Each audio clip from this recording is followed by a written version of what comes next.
Morning, yogis. Welcome to the YogaLocal podcast. My name is Josie, and I'm the founder of the YogaLocal studio here in Nencourt, Wellingborough. It is dark outside, it is cold, it's miserable, seasons are shifting, things are changing, and so it's great to have a conversation on how that kind of affects us, right? How that affects our well-being and how resistant we are to moving with the change in seasons. It's a massive part for me of the well-being story and yoga as a practice. So yeah, much more than just using asana to create like physical health. There's so much more to the practice, and this is what we're guiding you through every week, through different themes, through bringing these really amazing teachings to you in ways that you can digest in small chunks. And then as you go through your yoga journey, things just start to land, they start to feel appropriate, and you can assimilate them and then be ready to learn something else. So our whole theme this month has been about integration and remembering that to feel well, to feel healthy, to feel whole is more than a conversation about, how do I feel physically? There's the mental story, the emotional story, and there's the energetic story. And that's what we're focusing on, particularly this week, the energetic picture. How do we show up energetically every day? What's our relationship to the energy out there? What are we putting out? What are we bringing in? So our practices are very much designed to help us be mindful of energy, mostly through, how we're going to be working through it, particularly next week, is through body sensations and physical emotions. Now, I just want to explain why. Well, prana is a concept. It's a teaching that can be misunderstood, or it can be maybe not even taught in a lot of in cases. Why? Well, I think it's because for some of us, we are not integrated, we're not connected, we are kind of so disconnected from our bodies that we haven't kind of learned to direct our awareness specifically and really guide it into our energy body. And our feelings and our sensations and our emotions are all kind of little landmarks that we can start to be curious about, to move us into that space that kind of sits between our physical and our mental. So the pranic sheath, the pranamaya kosha sits between our physical body, so the annamaya kosha, which is our what they call the food body. So that's all the hard lines and edges that we're kind of very familiar with. And then we have the energy body, and that sits between the mind space. So practices with prana, working with prana, are really, really crucial in hatha yoga, because if we work with the pranic body, we are both working the food body and the mind body, because it's a layer that sits in between. Why is it not taught? As I said, it's not taught because it's not easily understood. Sometimes it's tragically dismissed as something mystical, that's not something that people are ready for. People are afraid of talking about things that they don't understand. But we're here to figure it out. We're here to be curious and ask some deep questions about who we are and how we become more healthy and more vibrant. So my curiosity is always going to take me in the direction of, okay, there's this idea called prana, and how do we get in touch with that? So the key is awareness. The key is refinement of our awareness. The key is being stable enough to actually witness the feedback that the body is constantly feeding back, to us in every single moment, and then how we respond to that. And, you know, our responses, unfortunately, a lot of the time are embedded in memory or preconditioned thinking, and we pull from a resource that is already mapped out. It's like we're already coded, we're already programmed to respond and react in a certain way, and that's how we end up living the same patterns over and over again. When we start to recognize that this is actually playing out, then we can start to refine the mind. So we listen to the feelings and sensations of the body, and then we understand that it's in that mind space that we get to then start to choose. We start to refine the mind, refine the kind of choices, pull less from those that pool of familiar and safe, maybe safe but not good for us, and start to increase our level of awareness and start to make choices that are more aligned with who we are and what is actually going to move us forward and help us progress in life. So let's figure it out, right? Let's start to have this conversation about prana. Let's start to go beyond just moving the body. Why are we moving the body? What's the purpose of moving the body into these different shapes, right? It's very specific, it's very scientific, you know. The yogis have been carrying out these experiments for 5,000 years plus. We're not sure on the exact, but it's a long time, right? So it's time tested. And, you know, the poses and the postures are not there just to like create amazing shapes and display our feats of flexibility or strength. That's a load of BS, right? The postures, which traditionally mostly seated because they need stability, are there to help us become more in tune, more in touch with our energy body. And then when we work the energy body, we work both the physical and the mental. So for example, like we have structured classes. So the anchor class is working with forward folds and twists. Why? Because that those shapes, those postures bring us specifically into an energy in the lower energy centers. So we're breathing at the navel center, we're working at the base of the spine. It's all about creating that energy of groundedness. So the yogis call that apana vayu, groundedness, this energy of letting go, apana vayu. And in the navel center, in our twists, right in the, you know, not twisting up, trying to crane our heads and necks and shoulders and hips. We're getting into breath work, twisting at the navel center to get into an energy that is related to balance and equalizing. So our first stage one practice is all about stability of the body, stability of the mind, getting grounded, using that stability and calming and soothing the mind so that then we become more balanced and equalized. So then once we've got all those qualities going for us, right, okay, we still probably need to work on that for a while, but then we can start to steer our lives, our bodies, our minds into a more expansive pathway, right? So we can start to have even bigger energy conversations, which moves us into our rise practice. Okay, so stage 2 hatha yoga. What poses are we working on? Well, we're working on poses that bring us into back bends, right? Back bending and lateral poses. Why? Because this is starting to bring us up out of those first 2 chakras, right? Out of our lower energy centers. Now we are a little bit more stable. We can start to greet our more expansive sense of self without kind of flipping out, without becoming too caught up in our own stuff. There's a certain amount of work that we have to do to let go of our own stuff, get out of our own way, so that then we can start to experience these more deeper layers to who we are. So pranvayu at the heart. There's a lot of heart-centered practices like digging into our energy of compassion and understanding that, you know, it's not an easy path to tread. It's not easy to witness and really look and see at what it is energetically that you need to shift, you know, what behaviors that you need to change, maybe what relationships you need to let go of.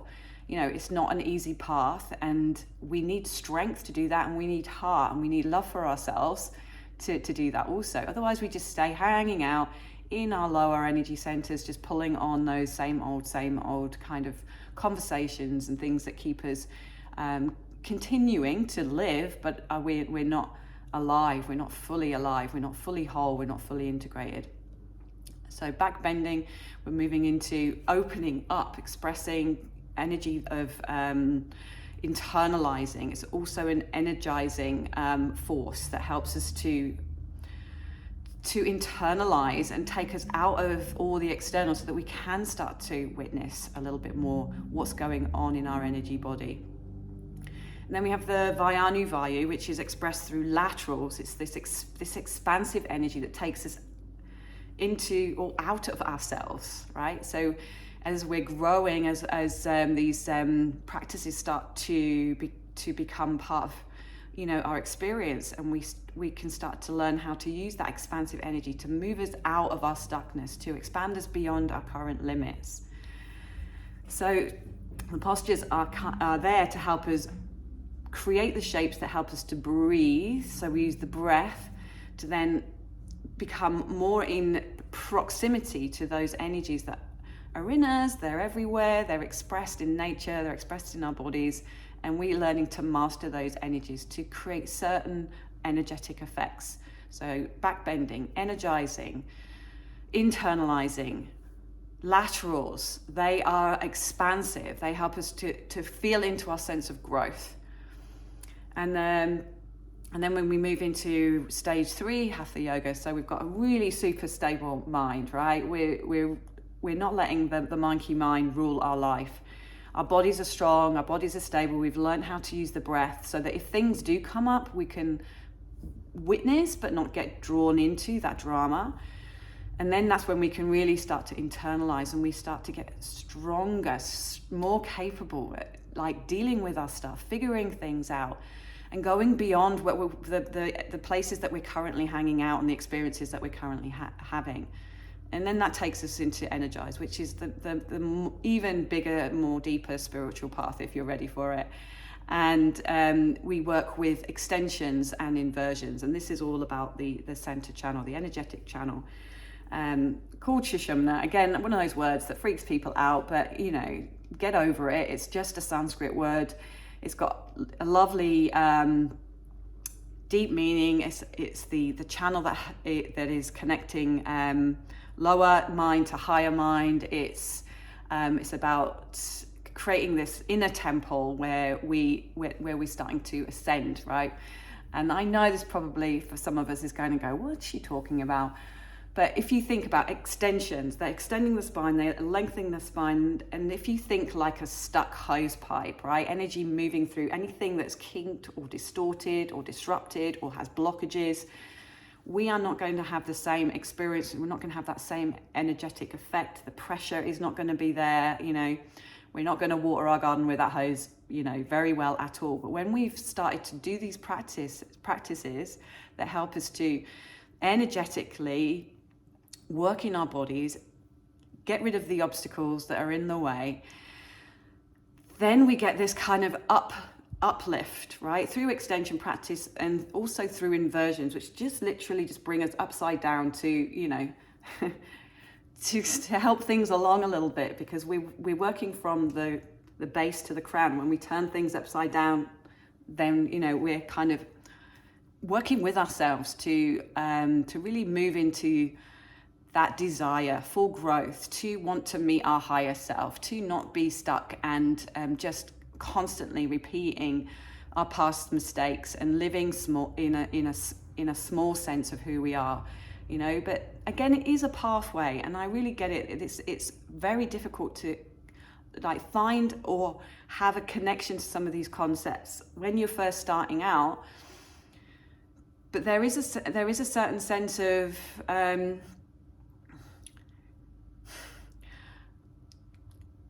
really, if you've got that inner desire, if you've got that curiosity, right? Let's just work where we're at, right? And let's see how far we go. We might never get to those lofty states of complete integration, wholeness, oneness, samadhi. It is a lifelong practice. It is something that we have to work on, and we've got a lot to deal with as life is coming at us all the time, and it's a struggle, but if you've got that curiosity, if any of this feels like it makes sense to you, I encourage you to come and just start. There is this beautiful pathway. You're handheld throughout the whole process. It's not so linear that you can't move back to stage 1 and really start working on your stability again if things start to become a little less stable, if you have some kind of thing happen in your life, if an injury comes your way. These tools aren't necessarily linear. They're there to help and support us wherever we are and whatever day we're having, and that's important too. We're taught to meet the day as it comes, right? And to meet ourselves where we're at on a daily basis. And this is when the tools of Ayurveda come in, and the lifestyle practices, which we're actually working with also over the next couple of weekends. And if you're interested, there's still a couple of places left tomorrow on our Ayurvedic Lunch and Learn, which is all about stress and how we use some of these tools to de-stress the body. Because if you can imagine, if you suffer from anxiety and stress, that is going to be a complete obstacle to you, like feeling anything beyond panic and worry and doubt and fear. So those things are really crucial to overcome before we starting to energize and internalize, right? We need to feel that we can manage those energies. So I'll be introducing you to the energies that are associated with stress and anxiety, and how we work to offset them, and also how and what influences our levels of stress and anxiety. So yeah, come along. We're going to be doing just an hour and a half workshop, and there's going to be some Ayurvedic food for you to enjoy. So yeah, again, if these conversations kind of pique your interest, then come and explore. It won't be kind of dealt out all at once. It's very bite-sized, so you can start to assimilate it before you take on the next kind of chunk. And that's also represented in how we also offer our events. So we've got this 1.5 hour workshop tomorrow, but then if you want to go even deeper, we've got a weekend coming up on the 18th. I think it's the 18th. Sorry, no, the 21st. The 21st to the 24th. So we're going to expand that conversation and take it into a weekend's commitment to working with our Ayurveda, working with the energy of stress, of anxiety, and using some of the practices to help to offset. And that includes a whole kind of meal bundle with all the recipes and all the food included, and then we'll have practices over the weekend that you can do that are specifically designed energetically to help us to ground and stabilize and start to bring ourselves back into a place of balance, so that we can better clearly see, so that we can be more in tune with our bodies and start to up-level them, rather than just constantly being in this state of tinkering and fixing and poking around and wondering what's wrong. And then we've got a whole bigger package, which is our retreat in St Nectans, which is just North Cornwall, borderline with Devon. It's in a place called St Nectans Glen. It's an amazing venue. It's set high in the waterfalls. You can hear the waterfalls from your bedroom, and it's in a complete immersion into nature. And nature has this very powerful healing quality that you actually don't need to do a lot. Just kind of absorb all of the energy that from the ocean, because we're just a walk away from the ocean. We're immersed in this kind of woodland area, so you've got all the kind of energy from the trees plus the waterfall. And then we've got a whole weekend, Friday to Monday, of yoga, and also exploring Ayurveda more fully, and learning about your specific energy body. So lots and lots to learn, and it's such an exciting and empowering art, right? And I really want to help you to like overcome any obstacles that are maybe kind of surfacing that prevent you from like doing this work, because honestly it is seriously life-changing stuff. And yeah, so I'm going to leave you with that. So let me just remind you of those dates. So we've got the Ayurvedic De-Stress Lunch and Learn. That's Sunday the 16th from 1 till 2:30 here in the studio. We have our Ayurvedic Weekend De-Stress course, which runs from October the 21st to October the 24th. That's Friday to Monday. And then we have our Winter Wellness Retreat, which has only got a few spaces left on. So that's from Friday, November the 18th to Monday the 21st. And if you've got any questions at all on any of this content, then or any of the offerings that we've got, or any of the events that we've got, please let me know on many ways that you can talk to me. We're on the app, we're on Facebook, we're on Instagram. You can contact us through our website, email, all the usual places. So I'll leave you with that for now. Hopefully I haven't blown your mind too much. And just let me know, if anything that's was confusing, please let me know. It's going to help me to then refine what I do, and hopefully help you come and explore a practice that I know will change your life forever. Okay, thanks guys. Bye for now.